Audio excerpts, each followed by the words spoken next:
Episode 13 Proximal Control Vascular Surgery Exam Prep AV Access AFRCS and European Board Vascular Surgery Exam Focus Teaching. Welcome back to Proximal Control. I'm your host Momia. This is the podcast where we prepare for the vascular exam the same way we practice as a day one consultant, with structure, judgment, and control. Because in vascular surgery, control is everything.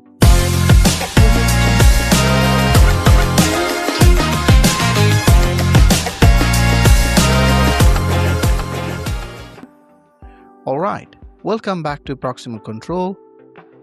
In this episode, we are going to cover something that sounds simple but is actually one of the hardest judgment calls in vascular surgery exam, especially in the written exam. Dialysis access planning, not how to sew a fistula, not how to fix one when it fails, but choosing the right access for the right patient at the right time. This is pure consultant thinking, and it's exactly what the FRCS examiners are testing when they say, "Talk me through how you'd plan dialysis access for this patient." So let's do this properly.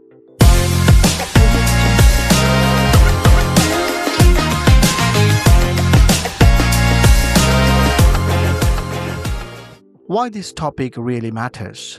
Dialysis access is not a technical problem, it's a system problem. Patients live or die by their access, and poor planning leads to catheter dependence, infection, central venous occlusion, exhausted access sites.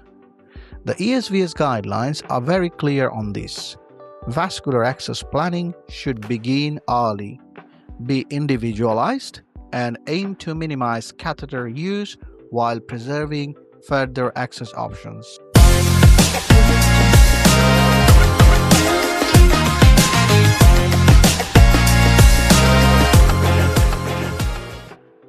Now let's talk about steps. Step 1. Start early.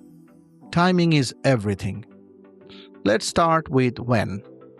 According to the guideline and the textbook, referral for access planning should occur in CKD stage 4. When GFR is below 30 ml per minute and dialysis is anticipated within next 6 to 12 months. Why? Because fistula need timing to mature, some will fail, and last minute access equals catheter. And here's a key phrase. Late referral is the strongest predictor of catheter-dependent dialysis.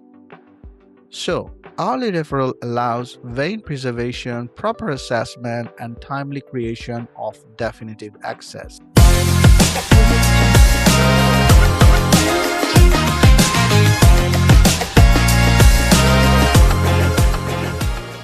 Step 2. Vein preservation. Before you even think about surgery, or talk about fistula type, you must show the examiner you understand vein preservation. This is emphasized repeatedly. That means no vein puncture in forearms, no cannulas, no PICC lines, no subclavian lines. Because central venous stenosis silently destroys future access. I would ensure strict vein preservation protocols are followed from the pre-dialysis phase. Step 3. Patient assessment, not just the arm. Now let's talk assessment. This is where candidate either shine or sink. So first you start with history. You assess dominant hand, previous access surgery, previous central lines, cardiac disease, diabetes, peripheral arterial disease, life expectancy, and patient's preference, of course. The guideline emphasized that access choice must consider patient-specific factors, not just anatomy. Let's move on to the physical examination. Your examination should include both arms, arterial pulses, blood pressure in both arms, superficial veins, scars, chest wall, and neck for venous collaterals. If you miss chest wall collaterals, you miss central venous disease.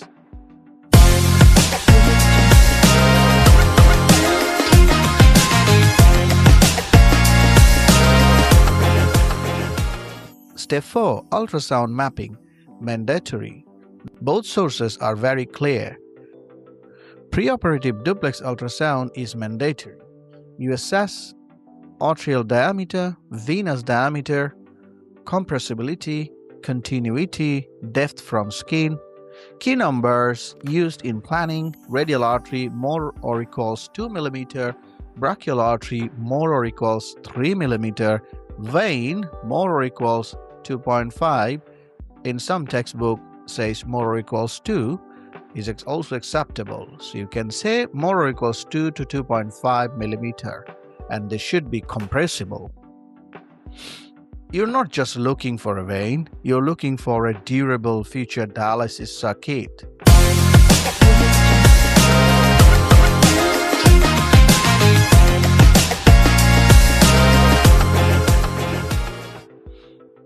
The hierarchy of access. Now let's get to the heart of this.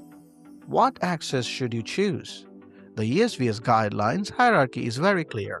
Autogenous AV fistula is number 1, followed by autogenous fistula more proximal.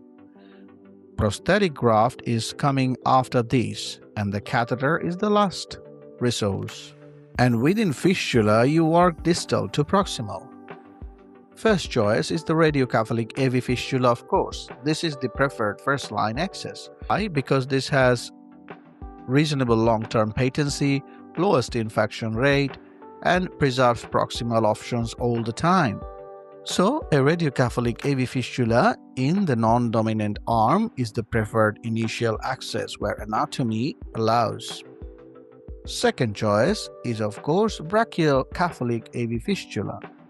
If distal vessels are unsuitable, small arteries, thrombocephalic veins, failed distal fistula, then you move proximally to the brachiocephalic AV fistula.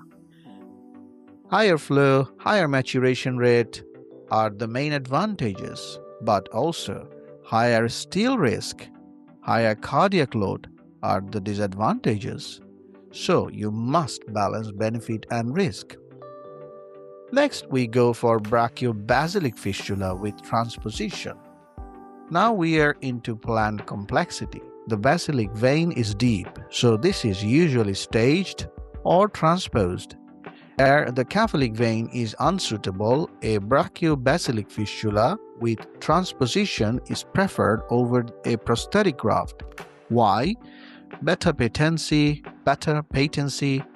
lower infection, but more invasive wound complications, nerve injury risk.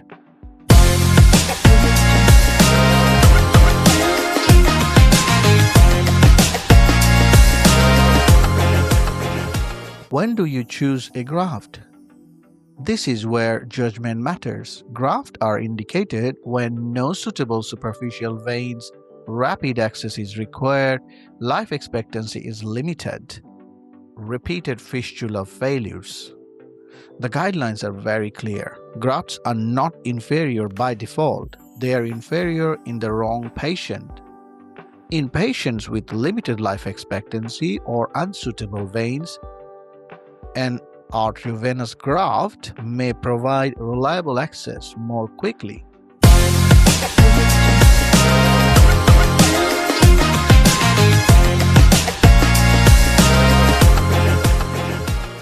Next, we talk about catheters. Catheters are not a strategy, they are a bridge or rescue. Indications include urgent dialysis, exhausted access options, patient unfit for surgery. Tunnel cuffed catheters are preferred over non-tunneled. Subclavian access should be avoided due to central venous stenosis. If you say that clearly, you get score.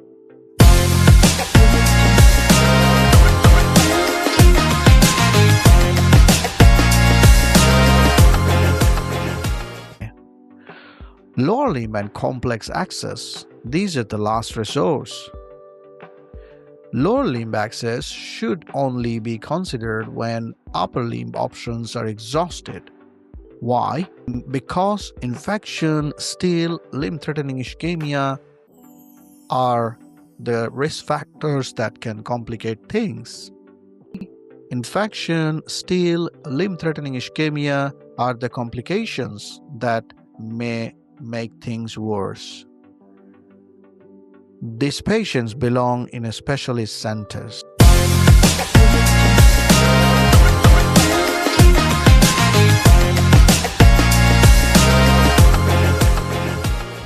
Planning for complications before they happen. This is where consultant thinking really shows. When planning access, you must think ahead. Will this patient tolerate high flow? Are they at risk of steel? Do they have distal arterial disease? What's the exit strategy? And this leads us nicely into steel and flow related procedures.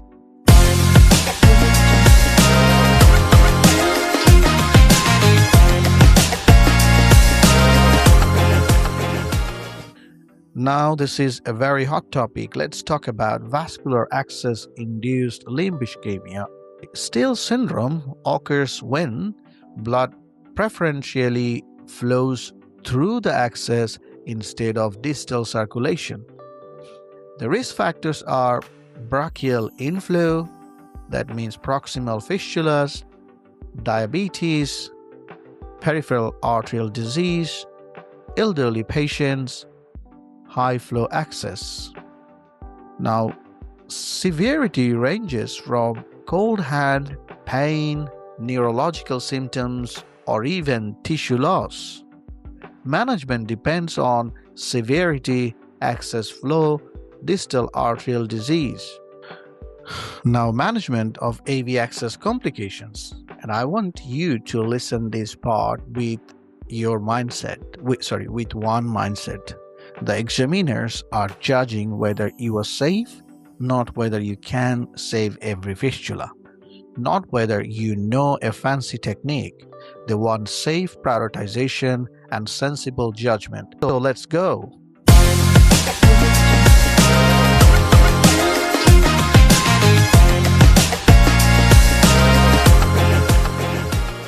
When I'm discussing this topic, I group complications into a few buckets: early post-op limb problems, infection and bleeding, aneurysms and pseudoaneurysms, thrombosis and stenosis, failure to mature, steel syndrome. And in every bucket, your answers should sound like this: I will assess the patient, confirm hemodynamic stability, examine the access and the limb, and then decide whether this is an access-threatening problem or a life and limb-threatening problems. Because life and limb always beat access.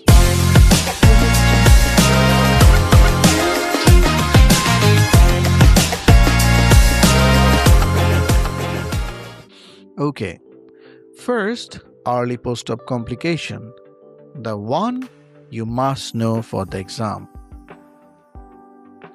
A patient is 1 hour post-fistula creation and you are cold because they have severe pain. Now here's where candidate drift. They say, I'll get a scan, or I'll ask neurology, or maybe it's a stroke. But the early complication is clear: ischemic monomelic neuropathy, which is IMN. Here's the pattern: severe pain in the hand and forearm, the fistula is working, you can feel an excellent thrill, the hand looks warm and perfused, pulses can still be present, but neurologically, it's a catastrophic event.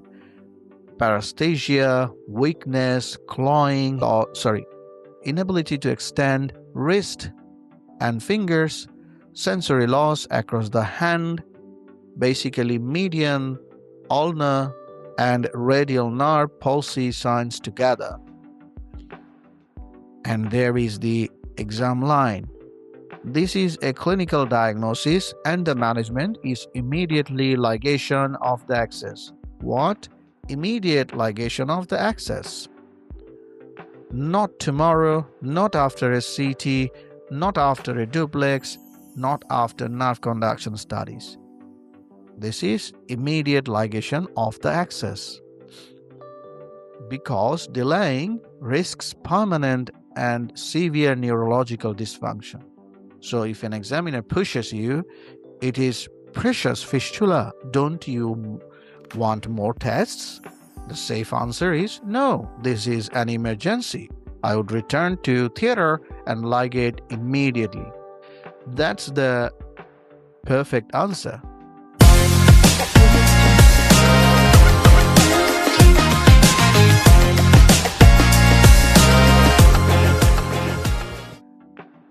Now let's talk about infection and hemorrhage. Don't play with fire. Why I call it? Let's imagine it's 2:30 a.m. A patient is 3 weeks post-brachioaxillary graft and they arrive with arterial bleeding from a dehisced wound. Tourniquet is on, they are stable for now. I will assess ABCs, confirm hemodynamic stability, and then I will get urgent bloods. And examiners expect you to say full blood count, UNEs, clotting, CRP, group and shape, cross-match, and blood culture. Then examine the wound. If you see exposed graft, purulent discharge, inflamed tissue, erythema and swelling, and arterial bleeding when you deflate the tourniquet, then your impression is this is an infected graft with anastomotic dehiscence. Now the key management principle is very direct. You don't try to salvage this. You control bleeding and proceed to emergency graft ligation and explantation. And if the patient begs you to save the graft, you say, I cannot safely salvage this. The graft is infected, arterial suture line has failed, and without control, the patient can bleed to death. The safest option is removal of all infected prosthetic materials. Then you may describe the operative strategy, mainly vascular principles, and very exam-friendly answer would be keep proximal control. Tourniquet can act as proximal control initially, control brachial artery above and below anastomosis, take down the arterial anastomosis, patch repair of the brachial artery using available vein if possible, disconnect at venous and repair venous defect, remove the whole graft and send samples for microbiology. Wash out thoroughly, drains and close with tissue coverage if appropriate. And the guideline level line include early perioperative graft infection with sepsis, purulence, abscess or hemorrhage should be treated by total graft removal. So, bleeding plus infected graft equals explant. What I said again, bleeding plus infected graft equals explant.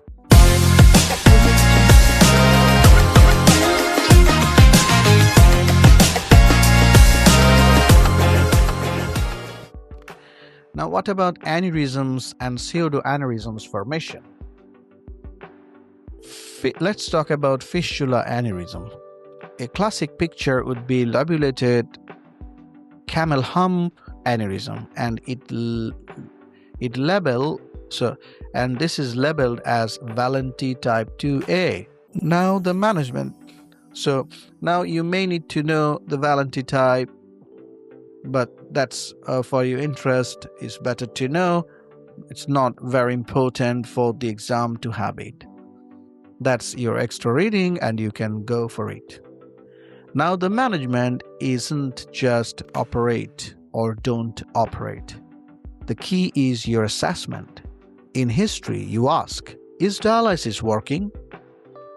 Prolonged bleeding after needle removal? Any recirculation? Any evidence of high venous pressure? Were aneurysms at repeated needling sites? And you then examine for thrill versus just a pulse, distal pulses, and very importantly, inspect neck, chest, axilla for venous collateralization suggesting central venous stenosis.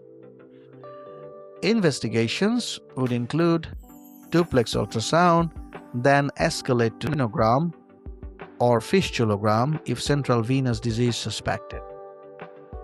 Managements listed would include conservative monitoring, ligation with bypass or graft interposition, resection and reanastomosis if redundant, aneurysmorrhaphy, or ligate and plan new access elsewhere. Rule out outflow stenosis and treat it when present. What about cephalic arch stenosis twist? So the textbook often gives you a classic intra-op problem. You revised an aneurysm and now the thrill is gone.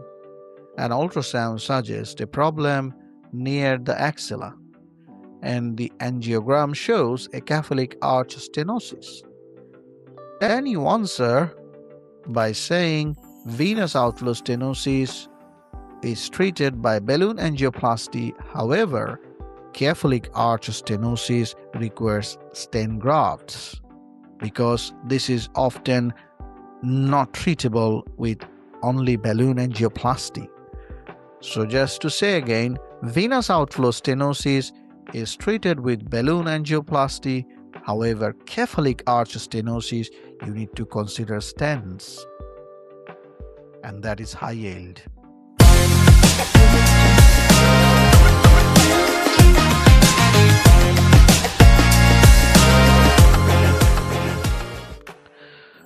Now, what about thrombosis? This is another frequent VIBA theme. Thrombose grafts. So let's talk about thrombose grafts.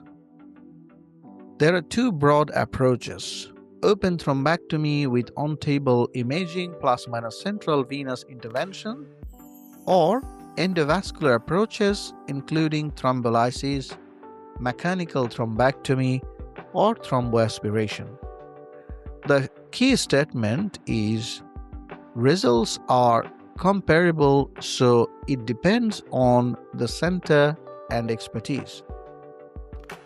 So in exam, a safe answer is I would individualize management based on patient factors and local endovascular capability. And I would involve interventional radiology early. Now, thrombosed fistula.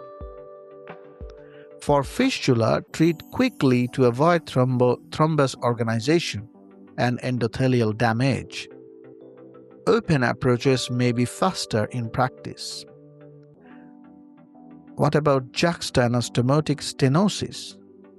An angiogram. So in juxtaanastomotic stenosis, if we give you an angiogram scenario, about 50% juxtaanastomotic stenosis, you then answer balloon angioplasty can be primary, recurrence is higher than surgery, but pragmatically, if you are already there, treat and then follow with surveillance ultrasound.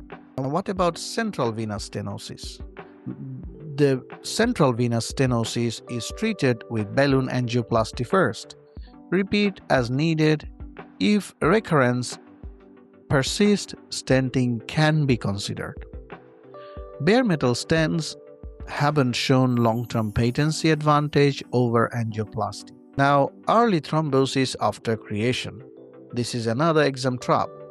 If the access occludes within couple of days, suspect technical error.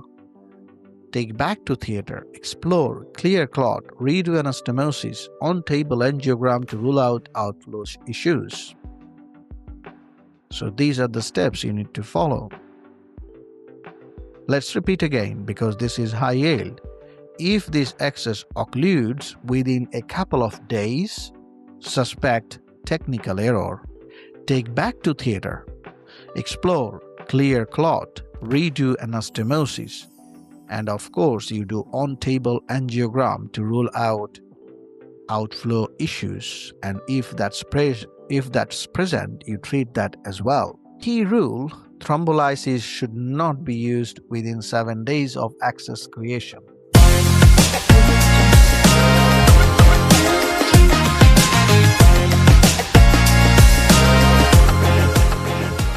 Now let's talk about failure to mature, the rule of 6.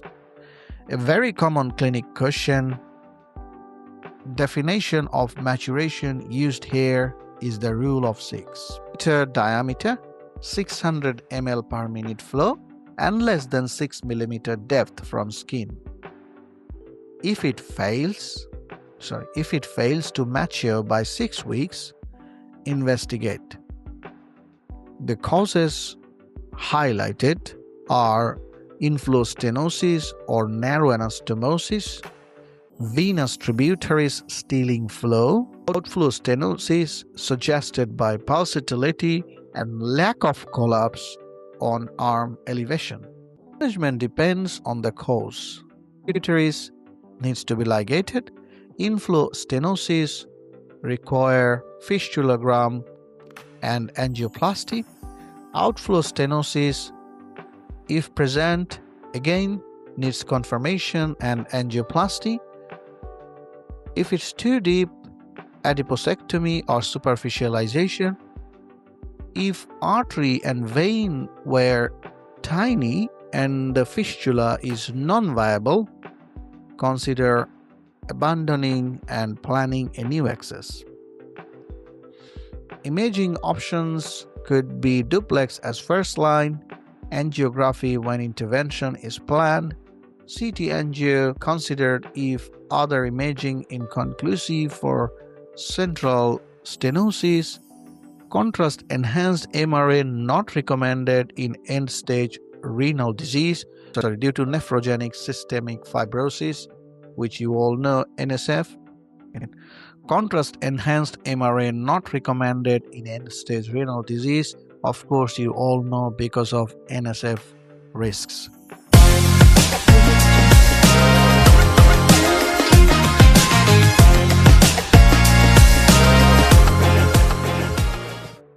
Now let's talk about Steele syndrome. The textbook gives you the exam numbers and the framework that you need to remember and of radial arteriovenous fistulas and 3 to 6% of brachial arteriovenous fistulas or grafts. Symptoms may vary from pain, numbness, cold hand, sensory or motor reduction, tissue loss. Risk factors could be brachial access, grafts, diabetes, female, age more than 60, PAD, previous Steele, multiple operations on the same limb. To 4 stages. Stage 1, retrograde diastolic flow, but no symptom. Stage 2, exertional pain and coolness. Stage 3 will be the rest pain, and stage 4 is obviously the severe stage where you get tissue loss. We talk about the assessment. Symptoms improve with fistula compression, then you can say yes, that could be due to the stealing. Doppler with compression and without compression, you can see the difference. Digital pressure less than 50 mm. Digital pressure less than 50 mm mercury. Digital brachial index, which is DBI, less than 0.6. Pulse oximetry, SATs less than 90%. Angiogram or CTA to look for inflow/outflow arterial stenosis. Then the decision making is determine access flow. You say high flow more than 800 mL per minute in a native fistula or more than 1200 in graft. You say this is low flow when it's less than 400 in native fistula and less than 600 in graft, almost half. So high flow 800, more than 800 ml per minute in native fistula, whereas low flow for the native fistula is less than 400, means half of 800. And if you see in graft, more than 1200 ml per minute is the high flow, whereas in graft low flow will be less than 600. So 1200, half is 600 in graft. So let's sum up again. High flow more than 800 ml per minute in native fistula and more than 1200 in graft, and low flow is less than 400 in native fistula and less than 600 in graft. And the procedures listed in plain terms. You need to remember that these are very important topics.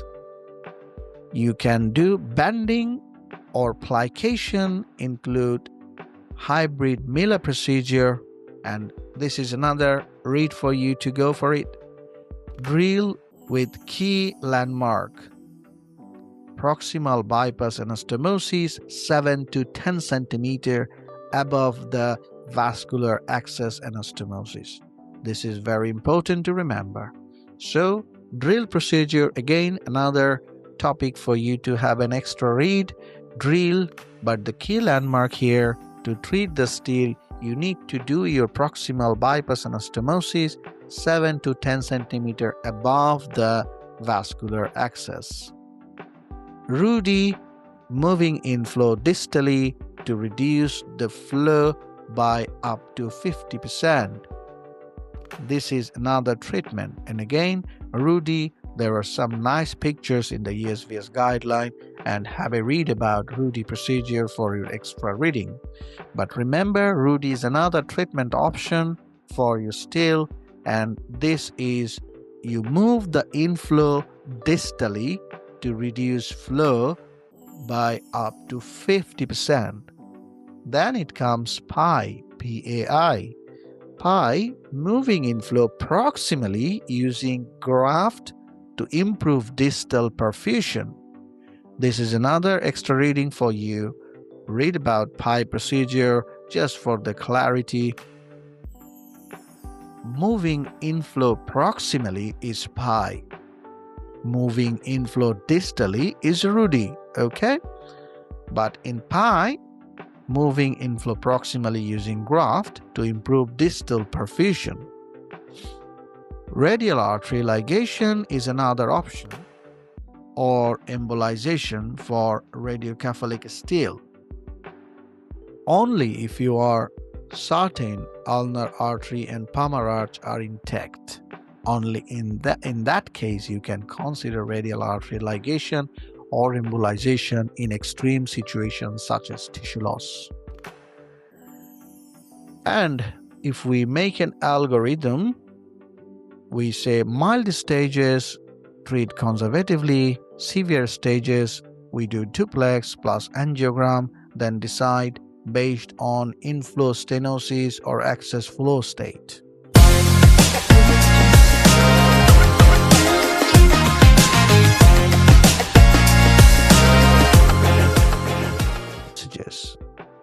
Let's summarize. If you want to sound like safe consultant, keep returning to these lines. IMN, which is ischemic monomelic neuropathy, clinical diagnosis, immediate ligation. Bleeding plus infected graft, total graft removal. Thrombosis, treat the underlying stenosis, not just the clot. Failure to mature, diagnose at 6 weeks, fix the cause. Abandon non-viable access. Still stage it, assess flow. Pick the appropriate flow reduction or revascularization option, and don't be reckless with radial artery ligation. That's it. Thank you very much. We are at the end of this episode. Thanks for listening to Proximal Control. Okay, no, sorry. Let's go back again.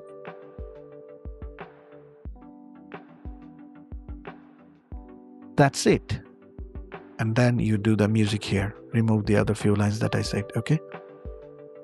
Now let's talk about flow modifying and revascularization procedures. Explained simply. Now let's talk about flow modifying and revascularization procedures. Let's go through the procedures you must be able to explain in the exam, not in detail, but clearly and safely. They may sometimes ask you to draw diagrams with a pen and paper. Bending and flow reduction, used for high flow access. Principle is reduce fistula diameter, reduce shunt flow, improve distal perfusion. The textbook describes surgical bending, calibrated bending techniques, and so on. Pitfalls: overbending can cause thrombosis, underbending can still cause persistent of symptoms. So, bending may be considered in high flow steel but carries a risk of access thrombosis. Now, what about drill? Drill is the distal revascularization and interval ligation. This is a classic exam procedure. You may be asked to draw it. So practice it at home. Indication is severe steel with functioning access you want to preserve. The concept is bypass blood from the fistula anastomosis and ligate the artery just distal to the fistula. Key steps are bypass from proximal artery to distal artery, interval ligation between fistula and distal artery. Critical landmark: bypass originates 7 to 10 cm proximal to the fistula so that you can take more blood distally after the fistula. So drill preserves the access while restoring distal perfusion and is effective in severe steel. Now Rudy, revision using distal inflow, used mainly for high flow brachial access. Principle: move inflow from brachial artery to a smaller distal artery, and this reduces access flow, improves hand perfusion. So Rudy reduces flow by using a smaller inflow artery suitable in high flow access related ischemia. Next talk about PI, which is proximalization of arterial inflow. This is less intuitive but important, and this is used when distal arteries are diseased.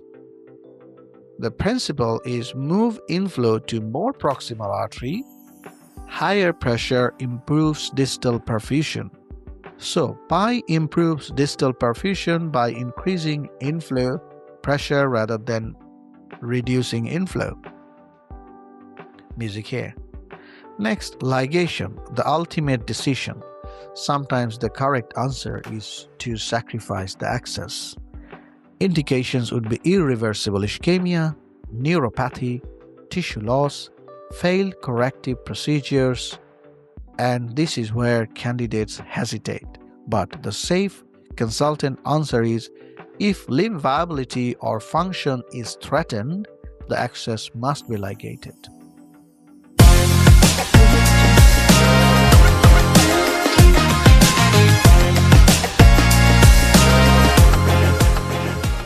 The summary would be, when the examiner asks, how do you plan dialysis access for this patient?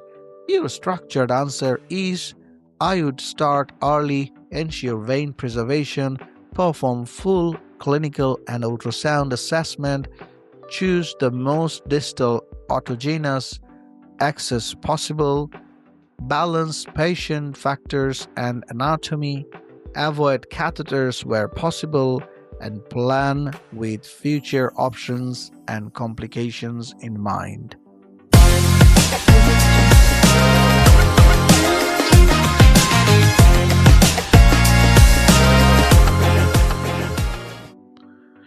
Now let's do some rapid fire SBA practice, and we will talk about AV access only. Okay, you ready? Let's do it then. Single best answer 1. Patient develops severe hand pain and weakness 2 hours after brachiocephalic AV fistula creation. The hand is warm with palpable radial pulse. What is the diagnosis? You can know. This is ischemic monomelic neuropathy, that is IMN. And what is the management? Immediate ligation of the fistula. Okay, so this presentation is classic for ischemic monomelic neuropathy, which is a clinical diagnosis, no imaging required, and the management is urgent fistula ligation to prevent permanent neurological damage. Okay, next question. A patient presents with hand pain and numbness 1 week after AV fistula creation, improving with fistula compression. So single best answer would be dialysis access induced Steele syndrome is the diagnosis, because improvement with access compression indicates diversion of blood through the fistula causing distal ischemia, consistent with Steele rather than IMN. Next question is, which procedure is designed to preserve functioning AVF while restoring distal perfusion by bypassing the anastomosis? We know this is drill. Drill restores distal arterial flow while maintaining access function by creating a bypass proximal to the fistula, negating the intervening artery. Next question. A patient has severe Steele symptoms with a high-flow brachiocephalic fistula. Which procedure is most appropriate? Single best answer would be Rudi, because Rudi reduces fistula flow by inflow to a smaller distal artery, making it suitable for high-flow access-related Steele. Next, severe pain occurs a few hours after AVF creation with a warm, well-perfused hand. And again, this is ischemic monomelic neuropathy. And you know the treatment already, right? This requires immediate ligation. A patient presents with bleeding from an old ligated brachiocephalic AV fistula. Next, a patient presents with bleeding from an old ligated brachiocephalic AVF stump with overlying skin necrosis. What would you do? Single best answer. So what is this? This is an infected AVF stump blowout. Late infected stumps can rupture and require urgent surgical control and excision, which is the preferred first AV access in a young feed dialysis patient. Of course, it's a radiocephalic AV fistula. We know native fistula, and that needs to be as distal as possible. Next, a patient has a pulsatile vein rather than a thrill in functioning AVF. What is the most likely cause? Of course, is venous outflow stenosis. A pulse without a thrill suggests high resistance distal to the anastomosis, commonly due to venous stenosis. This is important to know. Next, static venous pressure during dialysis is persistently elevated. What does this suggest? Again, this suggests venous outflow stenosis. Elevated static venous pressure relative to main arterial pressure indicates resistance in venous drainage. This is important as well. A thrombosed AVF within 48 hours of creation should be managed. How? Technically explored and revised, because this is most likely technical issues. Early thrombosis suggest technical errors, we already know. Thrombolysis is contraindicated in the first 7 days, so you should not choose the option of thrombolysis. A patient with AVF still has duplex evidence of radial artery stenosis distal to the anastomosis. What would you offer? You can definitely treat that by angioplasty of the radial artery. Pre-existing arterial disease should be corrected before considering access modifying procedures. Next, which AV access complication mandate immediate ligation rather than investigation? We don't have to say it again, we already said that, which is ischemic monomalic neuropathy, that's IMN. Because delay risks irreversible nerve injury, this is a clinical emergency. Next, which AV access option is appropriate in a patient with exhausted upper limb access and central venous occlusion? The option could be a necklace graft. Extra anatomical grafts are used when conventional upper limb access options are exhausted. A high-flow brachiobasilic fistula causes gangrenous fingers. Best management, ligation of fistula, because we said severe still with tissue loss, that is limb thread, should be treated with ligation of the fistula. The priority is limb salvage, not the access preservation here. Next, what is the alternative name of radiocephalic AV fistula? This is just for you to know. This is a Brasilica-Chimino fistula. This wouldn't come as a SPA, but just for you to know, I put that as an extra question so that you know the alternate name of the radiocephalic AV fistula. We sometimes call it Brasilico-Chimino fistula. This is the original description of the distal autogenous AV fistula.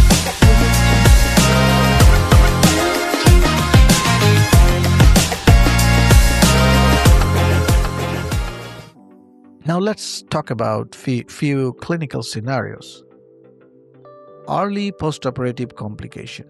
A 64-year-old woman develops severe hand pain, weakness 2 hours after brachiocephalic AV fistula creation.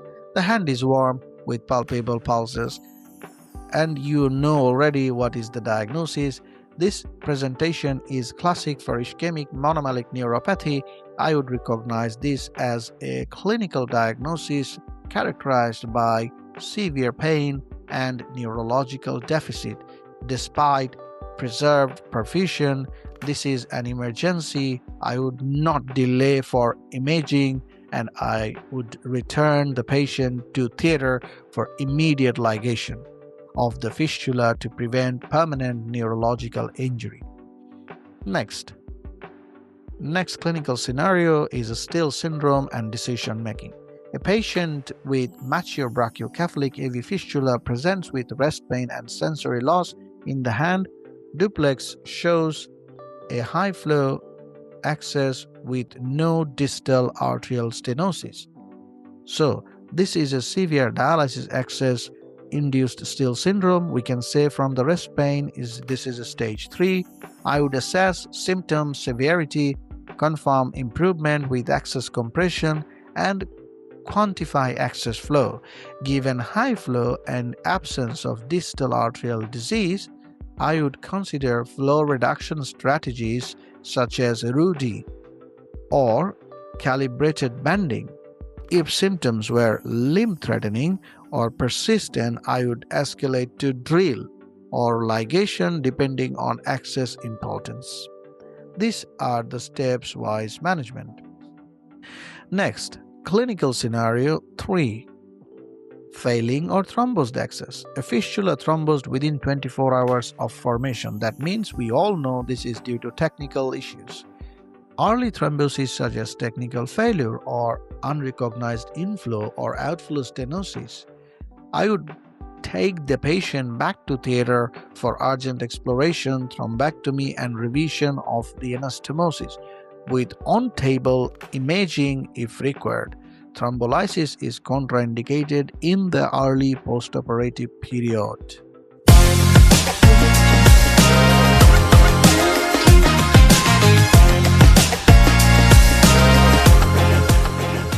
Thank you very much. We are at the end of this episode. Thanks for listening to Proximal Control Vascular Surgery Exam Prep.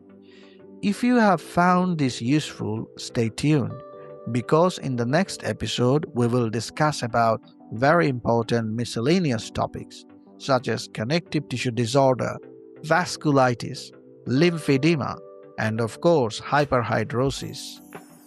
These are frequently tested topics for their written as well as often clinical exams. We will talk about important clinical anatomy, various classification, management and complications tied back to guidelines, evidence and practice scenarios. As always, with your support, we grow together. Keep listening to Proximal Control, because in vascular surgery, control is everything.